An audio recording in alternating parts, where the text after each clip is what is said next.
Hello, my fellow Lashpreneurs. Welcome to episode 9 of the Lessons of the Lashpreneur. My name is Tara Walsh, and I am joined today by Miss Hilaree Brand of My Brand Lashes. Now, when we're talking about the realities and legalities of expanding your lash business, we've been doing this for 3 weeks. And we have talked about what it's like to stay solo. We've talked about what it's like to grow a very large business to include multiple staff. And we've talked about what it's like to keep your business small, but have a small team of staff. And now Hilaree Brand of My Brand Lashes, who has a product line, who is an internationally known educator, who is a judge for lash artists in competitions all over the world, is here to share her experience, not only in expanding her lash business as a solo lash artist, but what it's been like for her and her journey in growing an empire in the lash industry. So welcome, Hilaree. Please go ahead and take a second to introduce yourself. Well, hello there, Hilaree Brand. Thank you, Tara, for inviting me to be on this. This is really cool. I'm so proud of you. Here. At the moment, how do I even sum up my whole life right now? Right. Lashpreneur life, right? Basically, yeah. No, there's been a lot of really cool things that I've had the opportunity to be a part of. And I did grow from being a traveling single lash artist to being in my home, to having my own shop, to having employees, to not having employees, starting a product line, traveling all over the world teaching. Now I'm doing a lot of public speaking. And on top of all of that, I'm a mom. I have 2 kids. I've been married for almost 12 years now. And so there's not a ton that you could throw at me in the lash world that I probably haven't been through at this time in my life. But that's why I love sharing what I know. Like, that's why we do tips of the day. That's why we get really real. And I like to show up on Instagram either mostly homeless or basically You're my inspiration.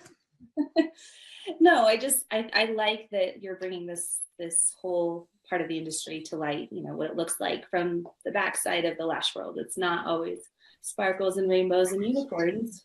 It's a lot of mom buns, dry shampoo, and Starbucks. So. Preach it, sister. You're speaking my language. So just to give viewers a heads up of my relationship with Hilaree, 3 years, almost exactly, a little over 3 years ago, I randomly happened to stumble on Hilaree Brand's volume lash training because she was the next person to offer volume lashes in San Diego. I had no idea who she was at the time, but thought I need volume training. Here she is. Let's go for it.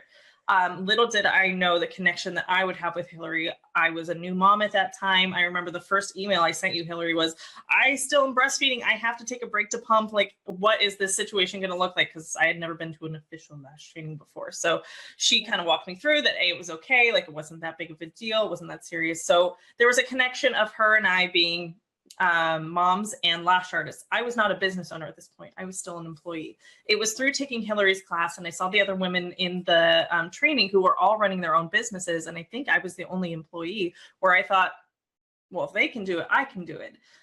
So fast forward about 3 months later, I actually stepped out on my own to open up my own business. And Hilaree has been a huge resource for me just to bounce ideas off of. And over time, we just had a connection, and we kept communicating back and forth, to where she was kind of my go-to person to answer the question of what do I do next, because she had so much experience in the industry and I was still kind of fresh and new. Fast forward even more time, we have been involved in each other's businesses in big ways and smalls over the past couple of years. And she was a huge proponent and a huge cheerleader in my court for me to even launch and start something like the Lashpreneur. I remember having this aha moment, this come to Jesus moment with Hilaree, where I was getting ready to expand and bring on staff. And she said, is it really your dream to have a staff? And in that question alone, I said, no, it's not.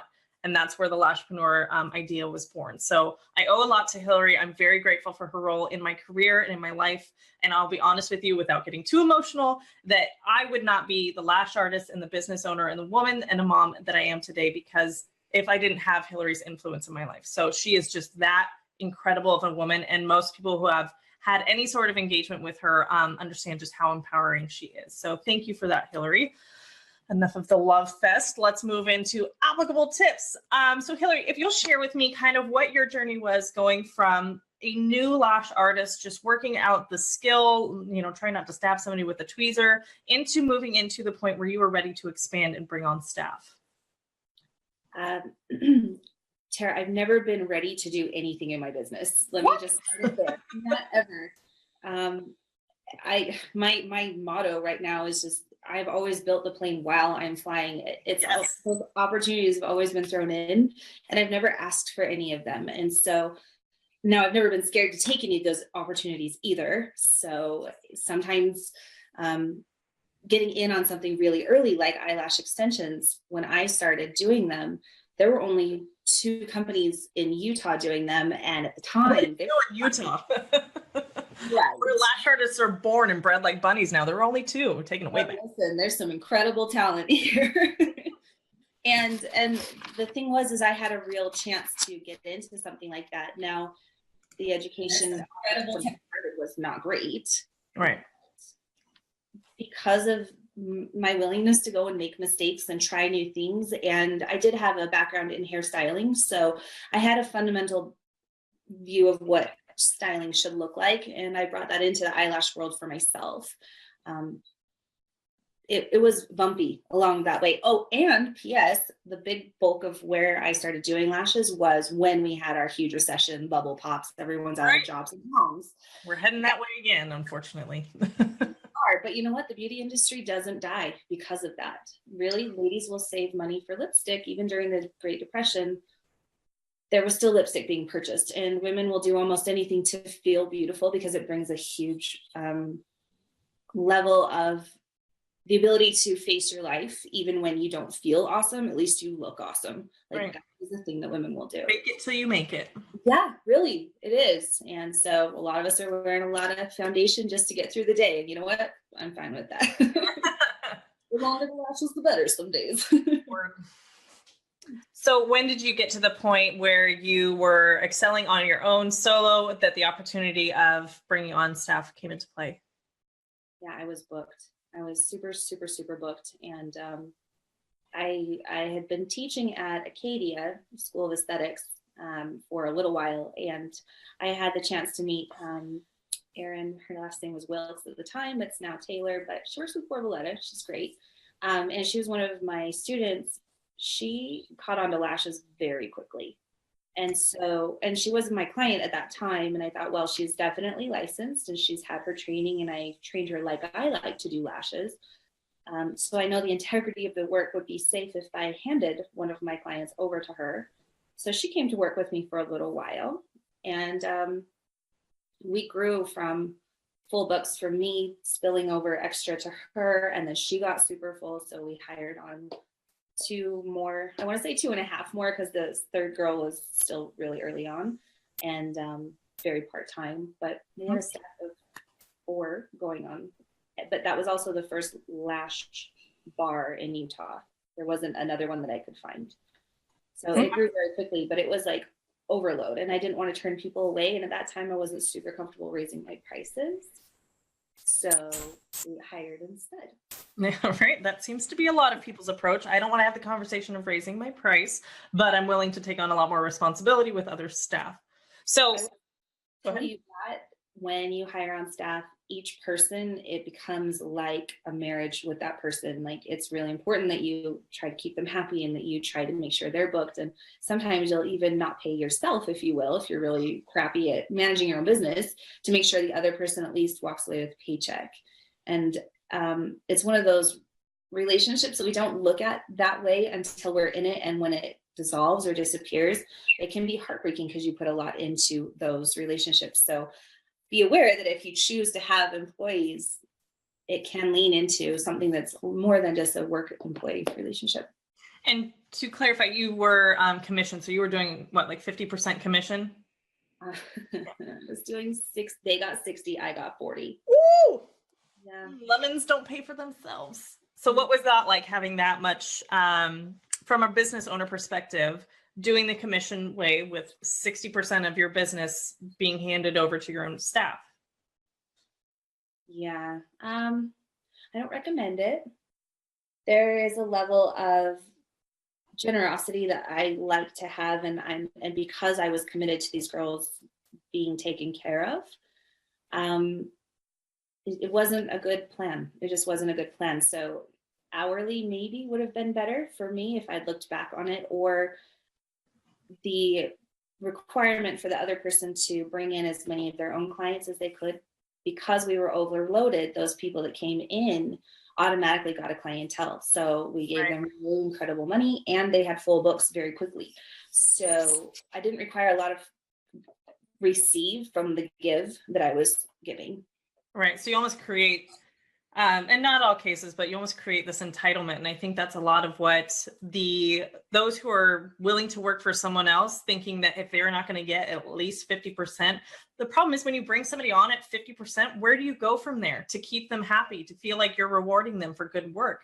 I know one business owner in Vegas now, she pays her girls hourly, and I believe there's a little bit of a commission to it, but she's structured them as a W-2. But she's like, they were asked for a raise every 6 months, and I can't just keep giving them more and more and more without I'm not getting any more of a return. It's not like we're consistently raising our prices, so the benefit is there for both of us. And she's kind of like, I kind of cap out at people. So when you start off really high bringing somebody on, you have a limit to how much you can pay them before you're actually losing money by keeping them on as a staff. Right. Yeah, absolutely. And that wasn't something that I looked ahead at and thought maybe I have a place for them to grow, because, you know, growth is part of appreciation. Right. And that can be something that can be shot down really quick. I also want to, since I've said names, I want it to be very clear that these girls were really good workers. They did amazing lashes, and I was very grateful to have them there. Right. So I want to be very clear that yes, it was a good experience, but a learning experience. It was a good learning experience. Yeah. So what, you actually ended up opening up a second location, is that correct? I did. So Vegas at the time, I'd actually sent one of my clients there. She was living there, newly moved, and she said, how can we find a lash artist for me? And at the time, Instagram didn't have hashtags yet, so remember those way back, right? You couldn't find people. And so she did some research, I did some too. She sent me pictures of the work of the person she found, and immediately I could see the glue on the lash line. I'm like, not a good thing, like, don't go there. But she ended up going there and called me later. This was also just after my second baby was born, and he was only like 3 or 4 weeks old. And she sends me a picture of her lashes, and they're all puffy. I call them hamburger eyes. Like, they were just swollen. And so I called my husband at work. I said, hey, so what you doing? He's like, nothing. Like, want to go to Vegas right now? And we dropped the baby off at my mom's and drove to Vegas, and I took off her lashes. I didn't know where to send her. Wow. But it got me thinking, because we'd done like a month of research trying to find someone that was awesome, and we couldn't find them. So I'm like, how about I go to Vegas and start opportunity? Yeah, how about that? 3 weeks later, we were in Vegas, like living there. It was so fast. Bam. Yeah, bam. And, so you started a location there? I did.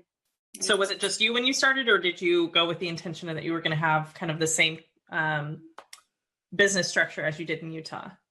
I wasn't sure I was going to expand there with more people, because we were in the throes of, again, new baby, new house, new city, new location. So that wasn't in my bandwidth yet.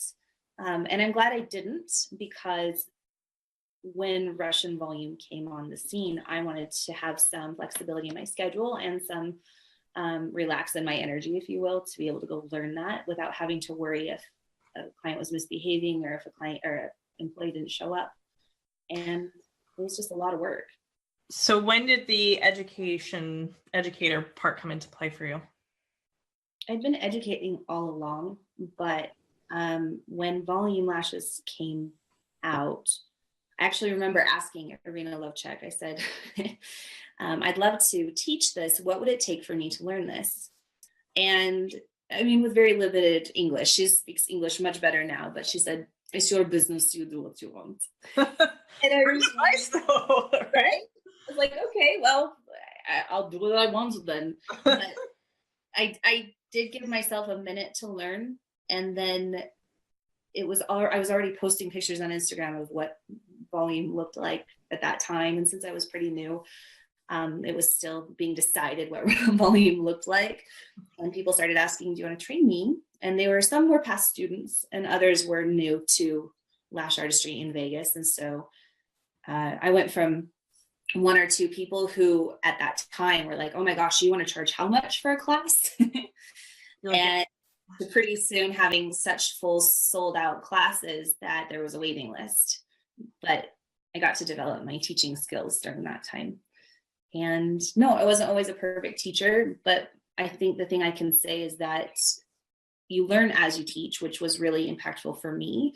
So I even think that people who have learned how to do volume should teach even someone who won't do lashes how to do them, because you start to figure out why you do what you do by teaching it. Yeah, I think that's a huge thing that I learned from you at the educator retreat you did last year, was that I had to put what I inherently knew in my brain into words that somebody else would understand. That you have to take what just comes natural to you because you've practiced it so many times, to somebody who is completely oblivious to what it is that you are doing. It's also the same. I take the same approach to marketing with trying to get a potential client in the door. You have to explain that to them in terms that they understand. So a lot of times, saying 5D fans or, 100 to 600 lashes per eye is volume gets kind of confused, or you can kind of turn off the wrong people that volume would be appropriate for, like somebody who has hormonal damage to their lashes, or they're just weak and brittle. Like they're not going to get 600 lashes per eye. Maybe they don't want that. But the way that I've worked it in my marketing is when I'm explaining the difference between classic and hybrid and volume, is what does it replace in their makeup routine? Because that's something that they can comprehend, right? That's something that somebody who has no idea what lashes are, who doesn't understand you can't glue them to skin, that doesn't understand that we don't just plop them on there. You have to kind of put it in terms that they understand. And that's kind of how I approach marketing, is like, can a 5-year-old understand it? Right. So how did you grow from there? You started educating, you had 2 locations at this point. What was kind of the next steps for you? So the location in Utah was dissolved after I got into Vegas, and it was a good thing. My dad had passed away. We'd actually had some, how tragedies happen in 3. Yep. So yeah, it was not something that I wanted to keep working on over there. And when you lose a parent, you just change. That's just how it is.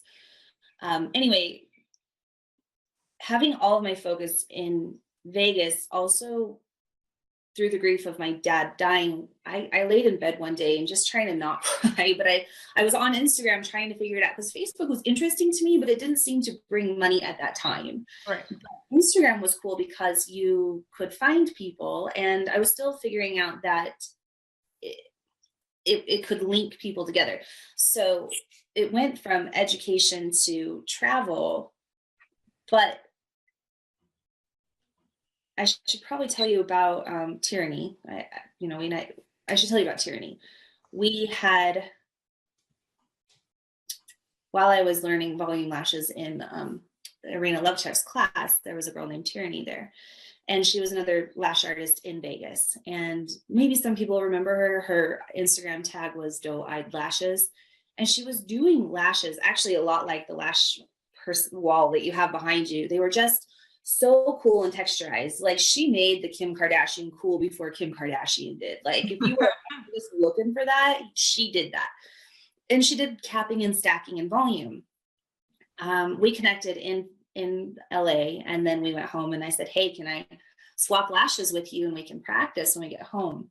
Totally open to it. She was the sweetest girl. And then as I got to know her more, she had told me that she worked from 7 a.m. in the morning until sometimes 12 or even 1 a.m. the day, like the whole day. But she loved it, and she had amazing clients. And I think this story is in memory of her and also tribute to her, because she had adventures before that point, but she was only working. Her life was not anything but work. And then one day we were connected on Facebook. So she posted, does anyone want to go on a walk with me? And for 5 seconds, Tara, I wanted to go on that walk with her. I was doing the same sort of rigorous long days behind the chair all the time if I wasn't training. And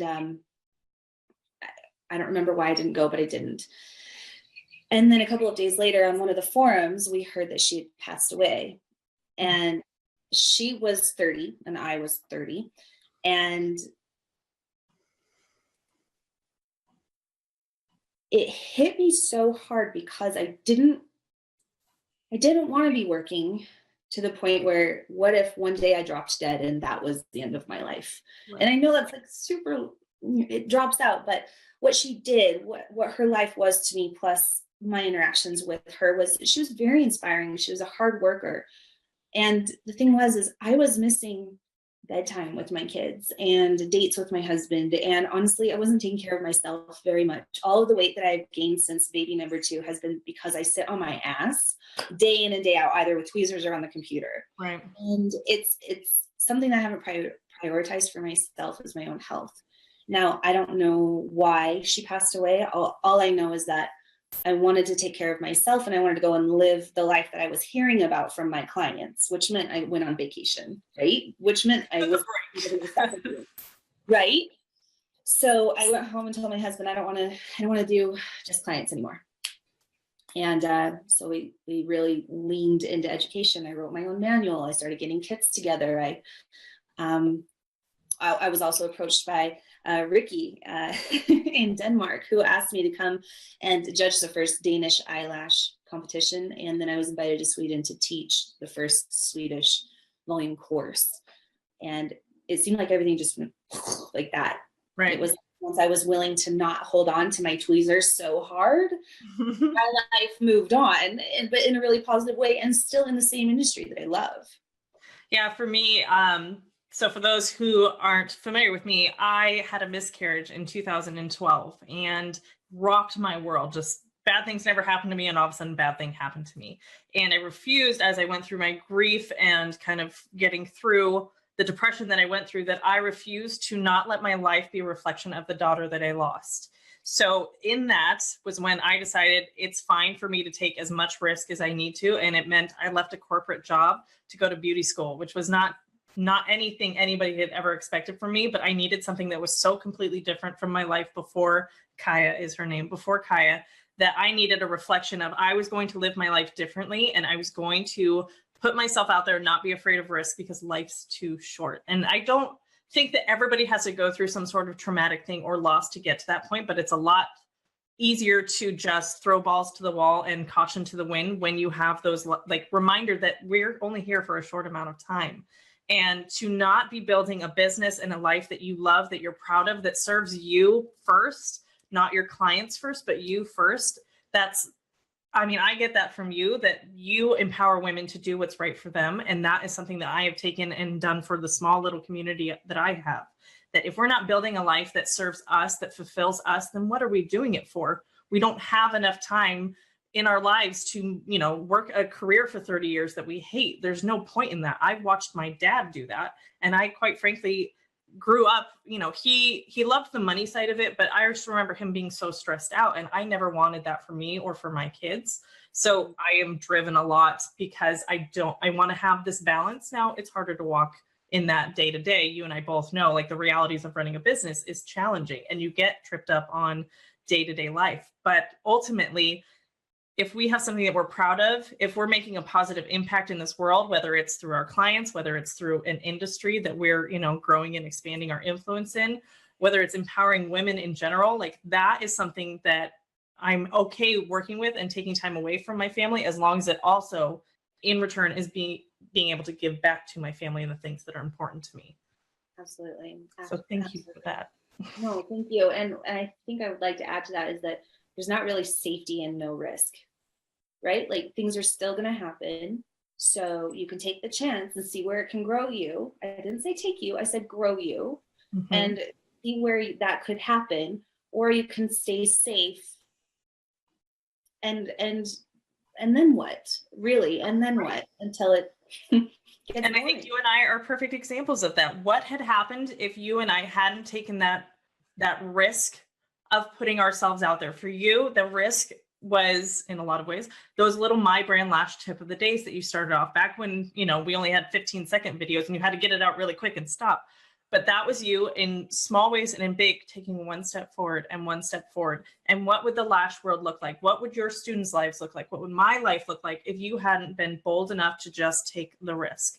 And how many people watching or listening to this are in that same boat, that they are missing out on their greatness and their full potential because they're either too afraid of what somebody else on the Instagram life might think if they started putting themselves out there? Or what would they think if they published their website? Because, oh my gosh, now it's out in the world, now it's real. what would happen if the Hilaree brands or the Tara Walshes of the world didn't take that risk? And I just want everybody listening to think about, what am I missing out on by holding myself back and saying I'm too afraid? And what are we missing out by you holding back on? Right? Yep, that's very much the Marie Forleo, that everybody has a gift to this world that only they possess. And until you start living in who you are and being true to yourself and your wants and your dreams and hopes and aspirations, whatever, you're not only holding yourself back, but you could be impacting a world, and you are just too afraid to make that first step. Yeah, absolutely. Ooh, I got chills. So let's move on to you and your product line. Now, what did that look like? Kill me now. Yeah, those who think a product line is just so super easy, let me give you a reality check as to what that actually looks like. Please, this is the platform to do so. Our first order of tweezers, because ladies, when I started ordering tweezers, volume had just come on the scene. So you had to have special tweezers. You couldn't have two straight tweezers to do volume. So we found tweezers in computer restore shops and online. And that was the closest you could get to a boot tweezer. So when I did find them, I'm like, okay, I'm ordering 100 and that should get me plenty. And they were a great deal too. 3 of them worked. Yep. And that's a shitty thing to figure out in class with 10 people. Oopsies. Right? And I mean, then I got into the business of like filing them down and seeing if it would work that way. But that's what taught me how to find the sweet spot in tweezers, was figuring out why they're not working. And then thankfully we've had lots of other tweezer manufacturers filter in, but my 2014 taxes show $10,000 of loss in looking for tweezers. Yeah. So, tweezers, don't talk to me about this being easier. Oh yeah, that's tweezers, not lashes. Lashes were a whole different thing. My first order of lashes really far back, like 2010. I wasn't really willing to sell them yet. I just wanted to try them, found a manufacturer, got the colors I wanted, whatever. And then they stayed on my shelf for about 6 months. And then I opened one of them and they were all like stick bone straight. I had not opened them before. And so I'm sitting here going, I don't even know why this has happened. I don't know who to call about this. There were no forums on Facebook saying, by the way, if you've ever manufactured lashes, they go straight because of this. There were no Doug Shoons in the world yet explaining what fibers did, right? So all those went to the garbage. Glue was a completely different story. It's funny because it's not like my brand Lash's product line is all from one place. We go from Europe. We have some from Pakistan from our tweezers. We have some from South Africa. We have some from, US made. There's so many different places that we source our stuff. And it's because I wanted it to work the way I needed it to work when I was behind the chair. Right. And if it didn't fit my standards for how I was doing lashes, it wasn't okay, because I knew there were other lash artists who had the same complaints. So we color coded things. And by the way, that's not a cheap thing to do. Asking my manufacturer to add the length, diameter, and curl to the bottom of our strips of lashes made them literally go, oh, what's that scene from Bug's Life when the leaf falls in the line of the plants and they're like, I'm lost. Like asking them to do something outside the box was just like, seriously? I'm just asking you, I don't know, reinvent your way of doing things. They could not. It was like 6 runs before they got it right. Oh my gosh. Really accessible now, but like we pushed that guy. I don't know why he didn't fire us. But and like the clear cases, at the time they did not have the clear jewelry box cases. I had taken the lid off of one case with a black bottom and then another lid from another, and I turned it around and snapped it together. I said, this is what I want my case to look like, to be clear. Mind blown. Right? I'm lost. Same thing. It was crazy. So no, creating a product line is not for the faint of heart. And yes, there are days I want to burn it down every day.